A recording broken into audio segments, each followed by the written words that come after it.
항공권 중에서는 여러 개 사면 덤으로 공짜 항공권을 주는 제도가 있습니다. 그냥 듣기엔 좋아 보이죠? 공짜니까요. 그런데 이 무료 항공권이 유료로 결제한 승객에게 제공되면서 문제가 되는 경우도 있습니다. 이게 도대체 어떤 상황인지, 무료 항공권을 어떻게 구별해내서 이런 경우를 당하지 않을 수 있을지 자세히 한번 들여다볼까요?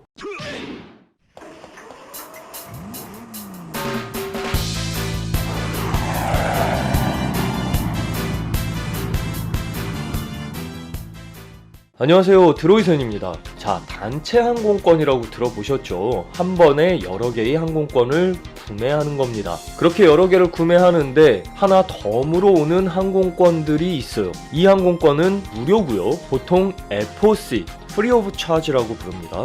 과거에는 거의 대부분 공식처럼 단체 항공권에는 FOC가 제공이 됐었습니다.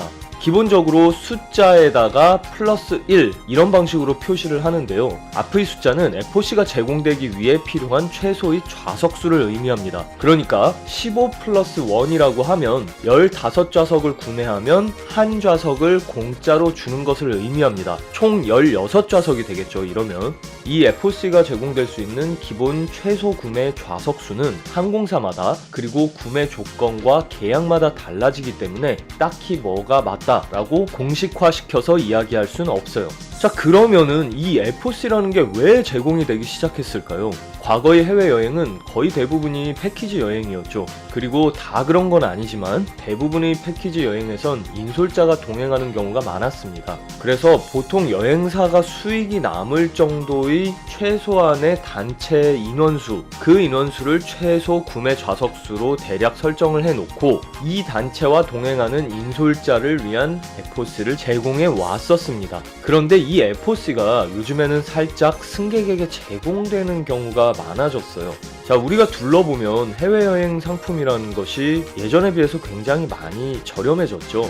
해외여행 상품을 저렴화시키려는 그 시도 자체는 좋은데 뭔가 개선된 방법과 새로운 방식으로 수익을 창출하면서도 가격을 낮추는 그런 획기적인 상황이 아니라 서로 간의 경쟁을 위해서 본인들의 상품 판매 가격부터 내리고 나머지 원가들을 어거지로 그 상품 가격에 끼워 맞추는 방식이 널리 퍼지면서 부작용이 하나둘씩 나오고 있었었는데요. 그중 하나가 바로 이 FOC를 승객에게 사용하는 경우입니다. 요즘은 인솔자가 한국에서부터 같이 동행하지 않는 경우가 많아졌죠. 혼동하지 말아야 할 부분이 인솔자와 가이드는 별개의 개념입니다. 그래서 패키지 여행을 하다 보면 승객들끼리 비행기 타고 이동하고 나면 여행을 할 나라에서 가이드가 마중 나오는 경우가 거의 대부분이죠. 이렇게 되면 FOC가 남겠죠.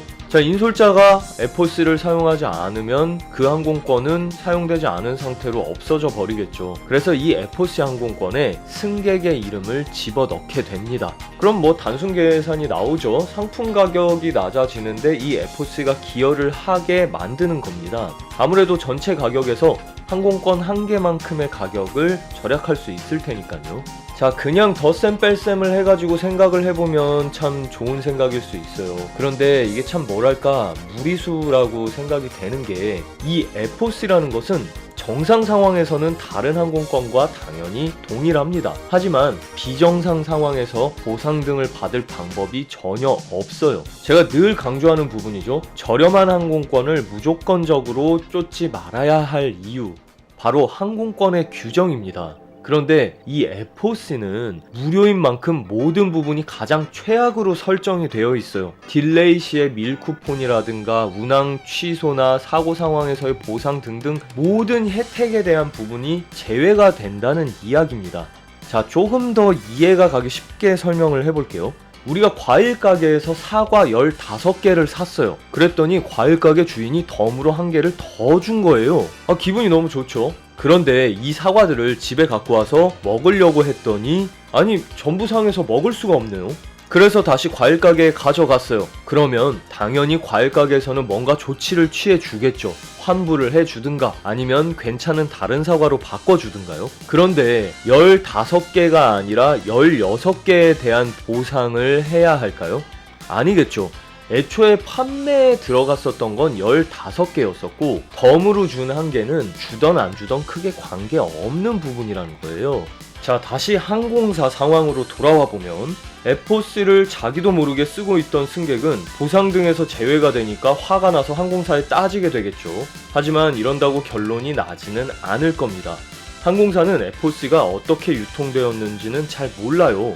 그 항공권이 FOC인지 아닌지에만 초점을 맞추니까요. 그러면 이걸 누구랑 이야기를 해야 될까요? 그렇죠. 이 FOC를 항공사한테서 제공을 받은 뒤에 돈을 받고 판매한 곳에 이야기를 하는 게 맞습니다. 자, 그러면 내 항공권이 어떻게 FOC인지 아닌지 알 수 있을까요? 제가 늘 말씀드리죠. 궁금하면? 그렇습니다. 항공사에 전화해서 물어보세요. 항공사에서 FOC를 돈 받고 판매하는 행위는 절대로 있을 수가 없습니다. 따라서 그 항공권이 FOC 티켓인지 아닌지에 대해 숨길 이유가 전혀 없다는 얘기죠. 그러면 내가 스스로 확인해 볼 수 있는 방법은 없나요? 정확하게는 아니지만 대충 확인을 해볼, 혹은 이게 이상한지 아닌지 대충 감을 잡는 그런 방법은 있습니다. 예전에 제가 설명했던 RBD, 예약 클래스로 구분하는 것이 가능하기 때문이에요. 하지만 항공사마다 예약 클래스를 사용하는 부분이 다 다르다고 말씀을 드렸었죠. 보통 단체 항공권은 높은 확률로 G 클래스를 씁니다. 그런데 내가 받아본 항공권의 RBD가 G 클래스가 아닌 다른 알파벳이라면 확인을 한번 해보는 것이 좋겠죠. 하지만 주의하셔야 할 부분이, 이 부분이 틀리다고 해서 오해부터 하시면 안 됩니다. 상황에 따라서는 여행사에서 승객과의 약속을 지키기 위해 부족한 단체 항공권 대신에 더 비싼 개별 항공권을 자신들의 돈으로 구매해서 제공하는 경우도 많습니다.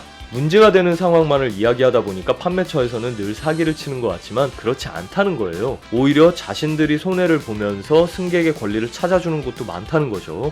자, FOC를 사용하는 그 자체에 대해서 뭐가 맞고 틀린지 저는 잘 모르겠습니다. 단가를 맞추기 위해 사용할 수 있는 수단이라는 것도 이해가 가고요. 하지만 이게 비용을 지불한 승객이 구매한 상품이라면 민감해질 수 있는 항공권 규정에 대해 사전에 정확히 설명을 해야 하는 것은 필수라고 생각합니다. 자, 오늘도 함께 해주신 여러분들께 감사드리고요. 지금까지 드로이센이었습니다.